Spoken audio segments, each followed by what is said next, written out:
Well, hello, Cove Church, and happy Father's Day to all of you.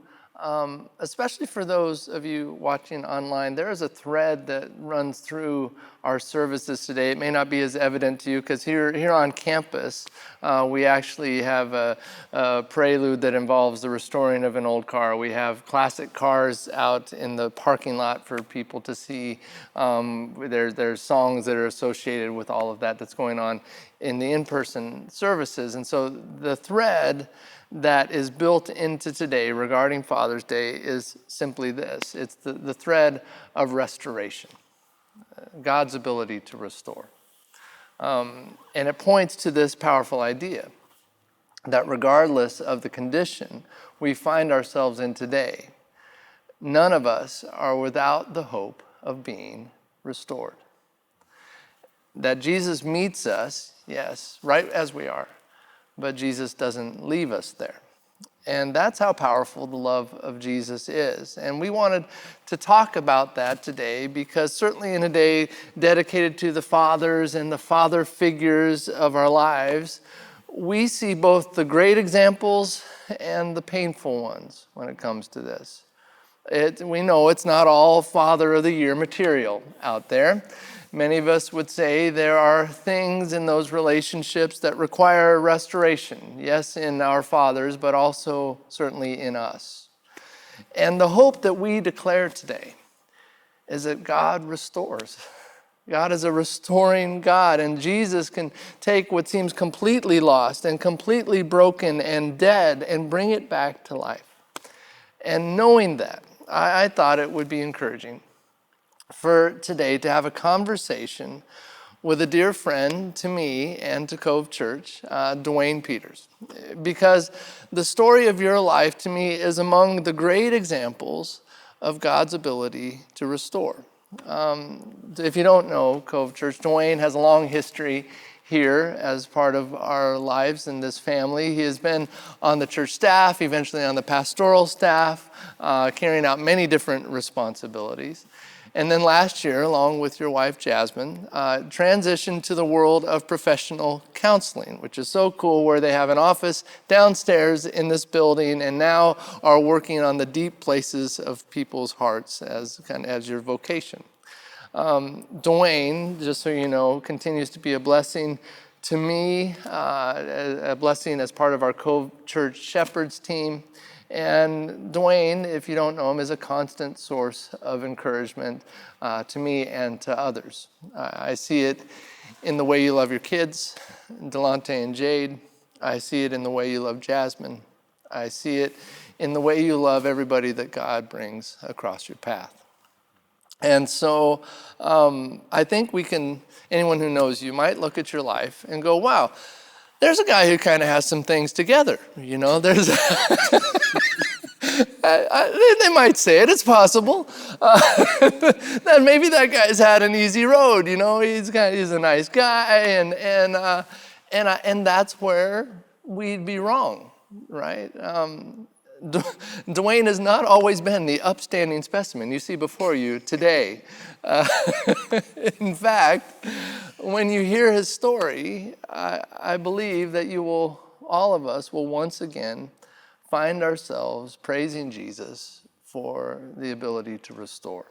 So please, for those of you watching online, welcome my friend Dwayne Peters. You can give him a big hand right where you are. Thank you.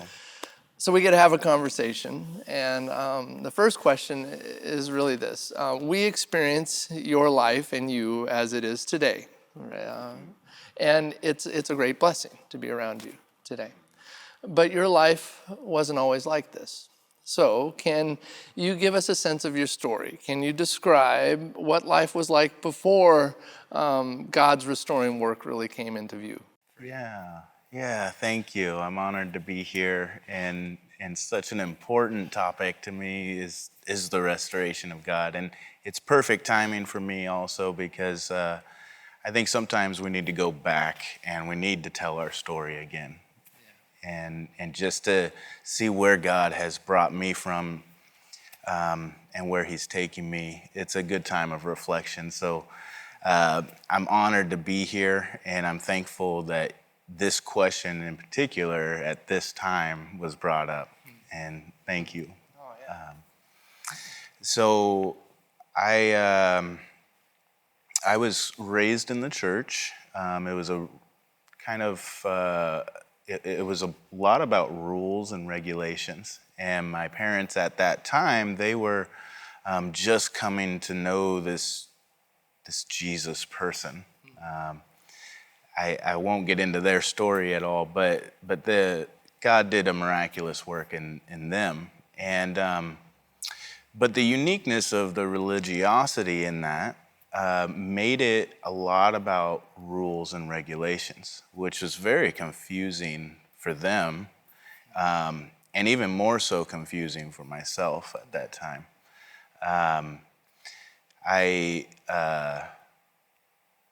I got saved at probably 7 years old, did the whole prayer with my mom, and it was a beautiful experience. Had moments from 7 to 12 years old where I experienced God here and there. I experienced moments where I felt like God showed up and gave me some sort of energy. I don't know what it was, but I experienced him on some level. But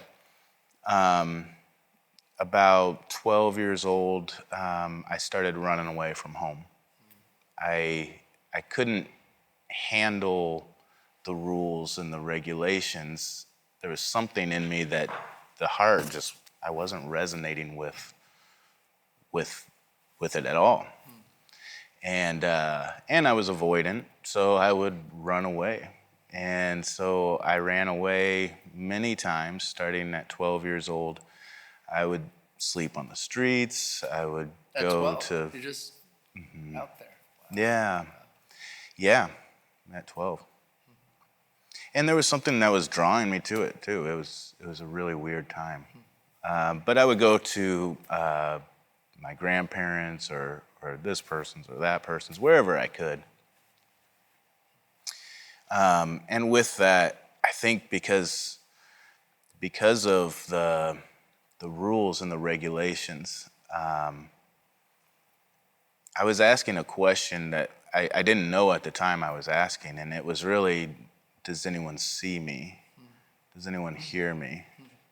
And my answer at that time was no, so let's get out of here. Makes perfect sense. Pray for my parents, by the way. Yeah. Tough time for them. Yeah. And so that pretty much worked itself out through middle school. I started dealing drugs in middle school at that time. And that pretty much went throughout high school, same type of pattern. But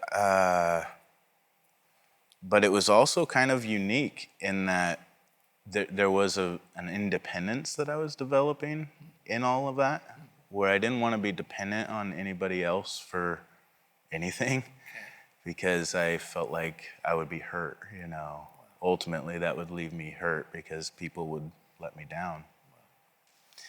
Yeah, and so I got a job. I started doing different things to be responsible, to do the good thing. But it didn't really last. And after high school, a core group of my friends who, we were doing drugs and starting to develop a mindset about life that was more, I guess, thuggish. It was. That was the worldview. It was. We had a code that we lived by, and there was 4 of us, and we lived by that code, and we didn't really associate with people because we saw a lot of people as fake and disingenuous after something, And so with that mentality, really, I started developing this idea that I probably wouldn't live past 25. And with that mentality came almost like this drive to bring that to fruition. Okay. Let's get there. Yeah. Let's go out in a ball of flames. Let's do it. Okay. Yeah. And so after high school, and we're doing all the stuff through high school. I'm dealing, and we're doing some different criminal activities. Nothing big. I think these were cries for help. I didn't really know what was down, what was up. Yeah. So when I got out of high school, that crew that I was with, they all ended up going to the Navy. Okay. And I stayed in town for whatever reason. I think it was that independent spirit, you know. I'm going to do what everybody else is doing. I'm my own Yeah, person. I don't need the Navy. Like, Yeah. yeah, I don't need that. That type of authority, I get that at home. I don't want that here. I want that from 18 other people. Exactly. It was that. But I felt alone in the world. And in that, it hurt. It really stung. I couldn't articulate that at the time. So what I did is I just started doing heavier drugs. And I started partying on campus and doing doing the wrong things. Yeah. And so that progressed and got worse, and it got worse. Ultimately, around the time I turned 21 is when I met my wife, Jasmine. Okay. She wasn't my wife, obviously, then. Yeah. And I didn't even know that she was gonna be my wife until I actually had gotten jumped by a group of like 8 guys at my house. And that was the moment you're like, I love her. Yes, I'm on the bottom of this pile. Okay. Right? This is a beautiful love story. You don't hear this all the time. So I'm on the bottom of this pile getting pummeled, and through like the people, I see her with a shoe in her hand beating guys over the head. And I'm like, this is true love. It was like That's but I the woman did. For me. It was that. Aww. It was like, oh, she sees me in my life, and she's there, and she's gonna stick up for me. Wow. And that started a wonderful, complex relationship at that point. And I didn't know it, but at that time she was, in fact, for Jasmine, she was addicted to meth since 11 years old, and I didn't know that that addiction was there. In fact, when I first met with her, got with her, I was like, that is the one thing that I won't stand is someone who does meth. I have uncles who have had brain damage from it. One of them's a career criminal and just in and out of prison all the time. He's doing much better now and has actually found Jesus. Wow. So it's beautiful. But yeah, at that time, it was just, I loved her. I was like, someone that's got my back, someone that sees me in this. So I didn't know that that was all part of her story at that time. And then we were still partaking in other drugs, and I still had the mentality, and I think that's one thing she was attracted to. And so we bonded in that. And yeah, it was fun. So yeah, at 21, we start seeing each other, we start being faithful and getting together, and then I find out that she was doing meth the time that she was with me, about 2 years into the relationship. Okay. And my independent spirit is like, I open my heart to you. And this was a deal breaker. And this was a deal breaker. I communicated that to you. And so I was pretty crushed, and I was like, well, okay, if, in a way I kind of threw in the towel on life.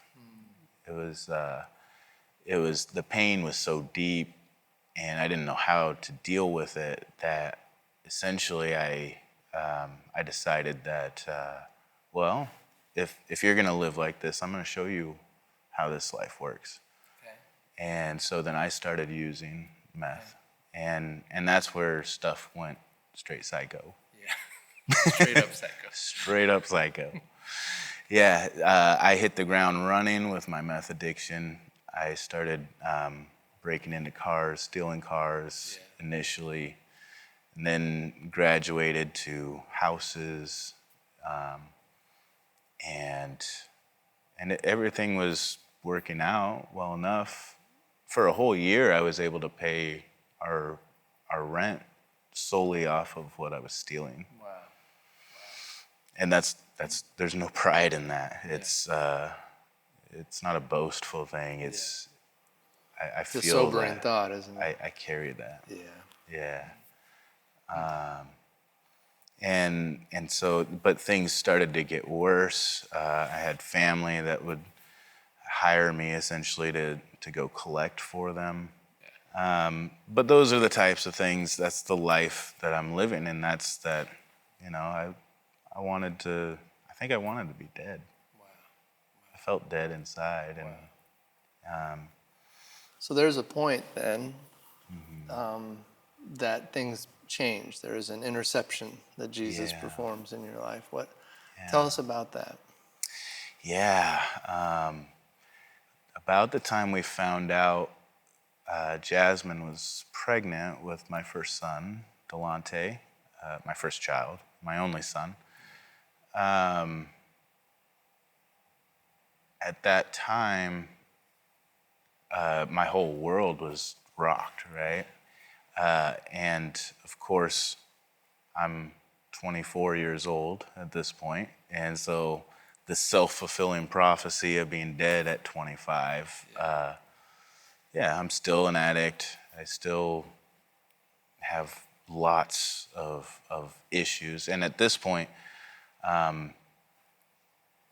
me and her, she ends up going to Portland, and I stay here in Eugene, and I'm going harder than I ever was before that.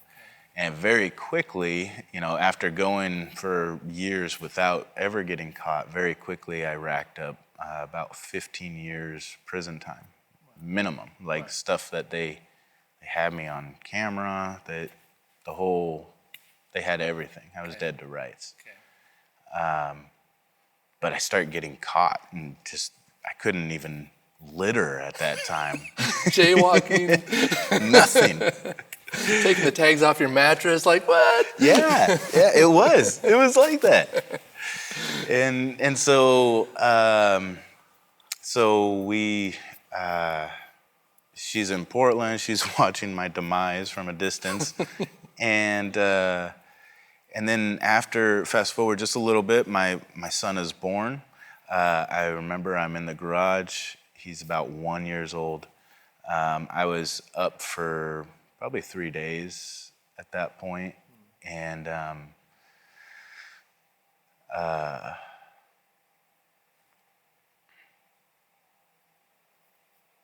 was hopeless, and I was broken, and I had the charges hanging over my head.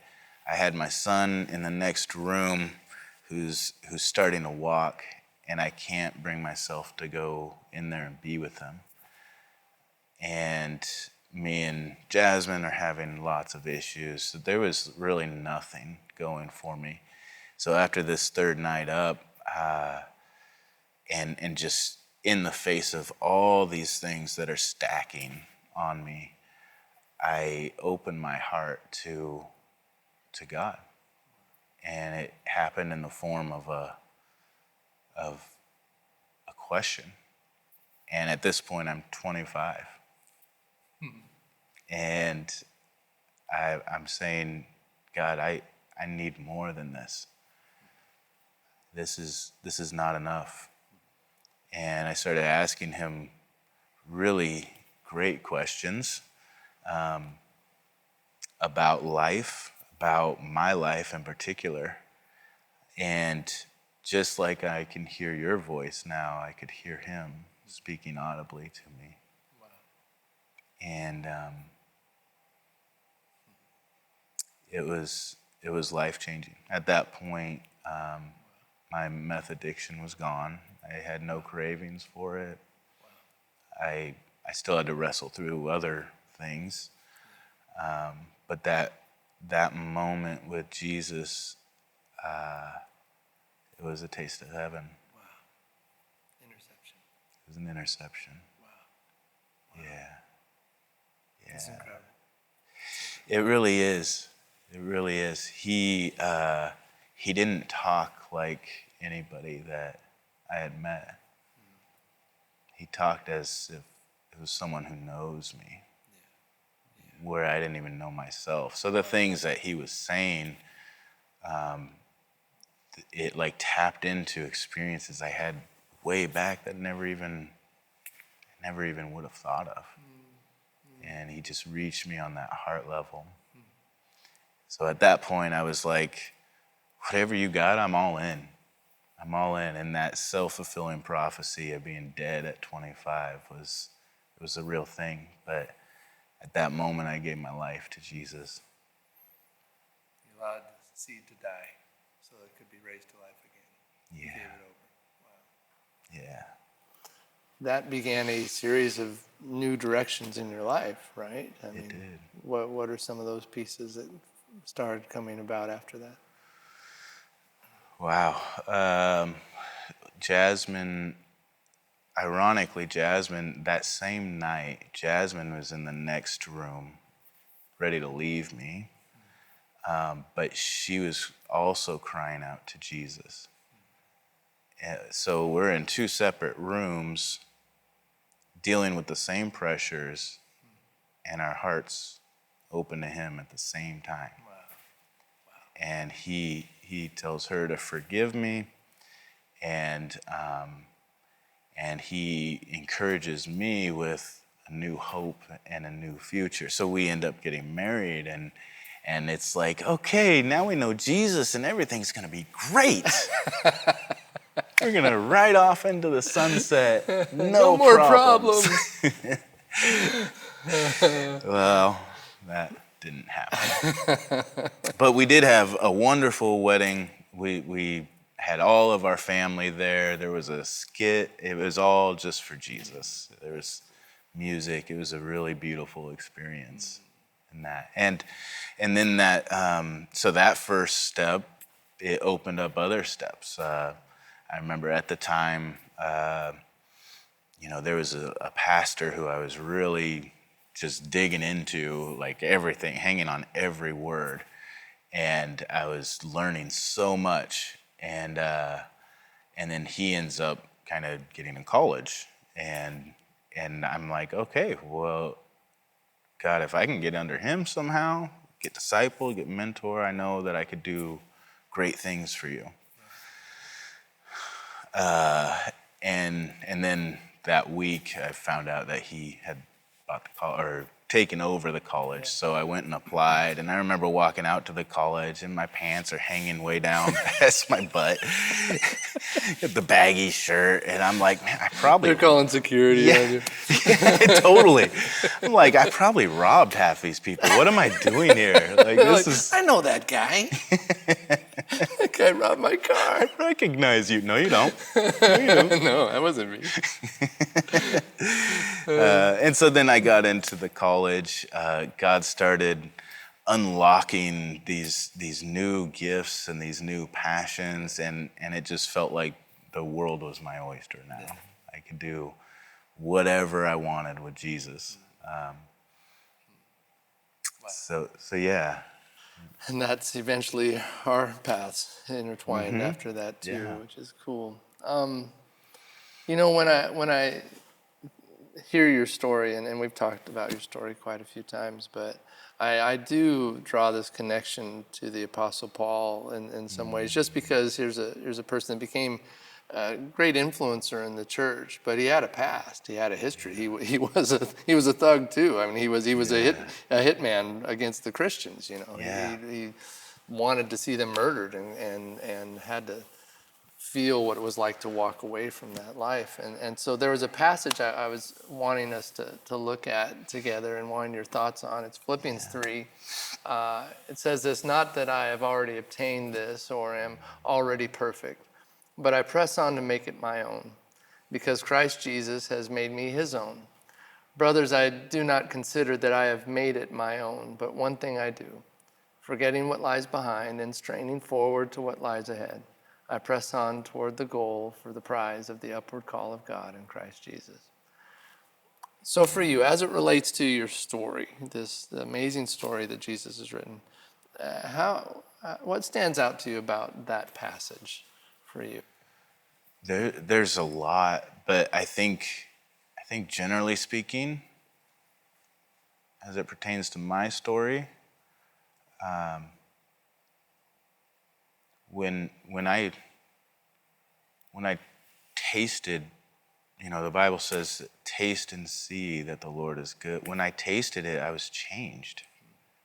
I couldn't, even if I tried to go back, it's like the shoes didn't fit. It's like the taste was bitter. Yeah, without being too graphic, I mean, there were times where I would even try to use, and the most random things would happen. It wouldn't work, or the utensil exploded in my hand. Like I just I can't do it. I can't. I just couldn't do it, even when I wanted to. But internally there was a shift that knowing him the way that I knew him at that point, it's like I wanted more.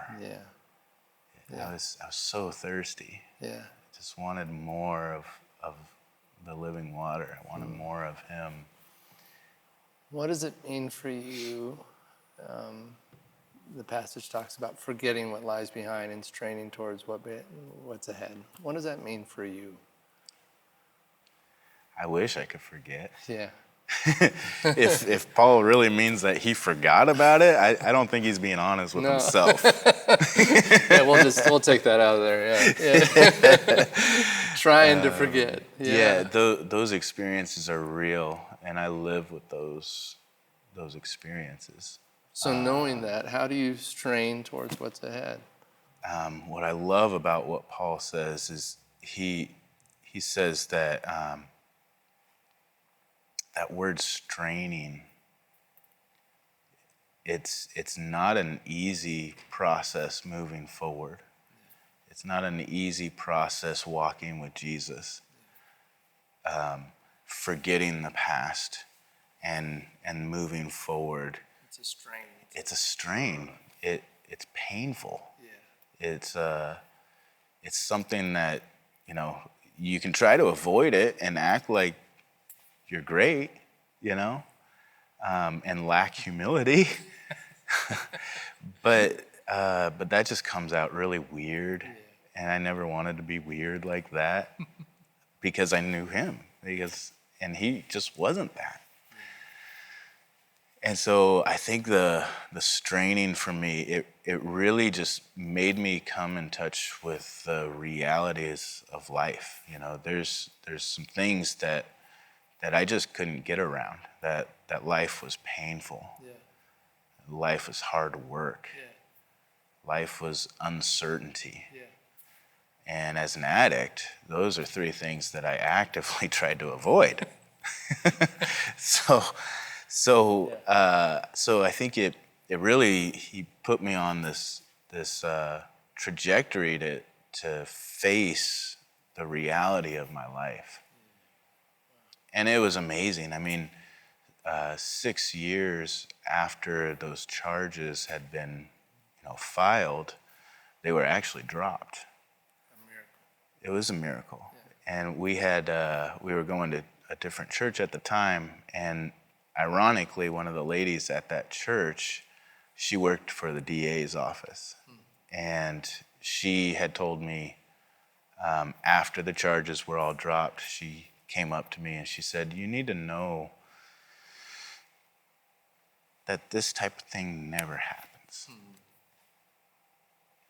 That for whatever reason, that DA agent that took on my case, he was retiring that year. And so anybody who stayed good, they fell to the bottom of the stack, and the people who were habitual offenders, he would just expedite their process and get them through. And so hearing that, it confirmed what he had spoke to me, that if you just follow me one day at a time and one step at a time, I will take care of this. So never had the prison time, fortunately, that I deserved. It's really a beautiful thing. You know, that you mentioned that upward call. If you were to put language to what that upward call now, after all these years and process and the seasons you've gone through, what would the language be for you, kind of as our, I guess this would be our ending point of the discussion today. What would you say for you, what you would see that higher call as, that upward call? For me? Yeah. Well, I would probably go to Philippians 3:11. I want to know him. That's it. That's a pretty good answer. I just want to know him. I believe wholeheartedly that he has things in store that I can't even fathom. And so the upward call for me really remains, it's allowing myself to remain in the state of having an open heart to God. Just to, forget all the religiosity, forget all the church stuff and what this person says or what that person says. I just want to know him. Yeah. And it's beautiful. I get to experience that with church folks. But they're not Jesus. Yeah. It's pretty obvious. Starting right here. Yeah. And it's really this weird, it's this really weird thing where, I think Paul is bringing this point up because he's trying to process the resurrection, right? What does this mean for me, even though I'm living? Yeah. And again, I go back to the uncertainty and the pain in life and the hard work in life. I think that's the resurrection. Is that the dying and the grief? It is. Yeah. It's the death that you experience in real time with life. Yeah. And if you feel like you're dying, it's okay because you're growing. And there needs to be things cut off. And I never wanted to be that guy that was bitter and, cynical and angry at God, angry at life, and just, I wanted to keep an open heart. So when I think of the upward call, I think it's to know him. It's having a heart that's open and not closed. Well, I would absolutely agree with you, and I would say that in your knowing of Jesus, in my friendship with you, it has helped me know him more. So I appreciate and admire you for that. Thanks for having this conversation with us on this Father's Day. I know people that would meet you today would probably not pick up, at least immediately, your story. And that it's just a picture of grace. And so we're grateful for you sharing it with us. Grateful for the honesty, for the love. Grateful for the way you love your family, your wife, your kids, especially on Father's Day. Happy Father's Day. Thank you. And You too. Yeah, thanks. And so thanks for the time together and for the blessing that you are to the Cove Church family. I'm honored. Love you, Thank friend. you. I love you.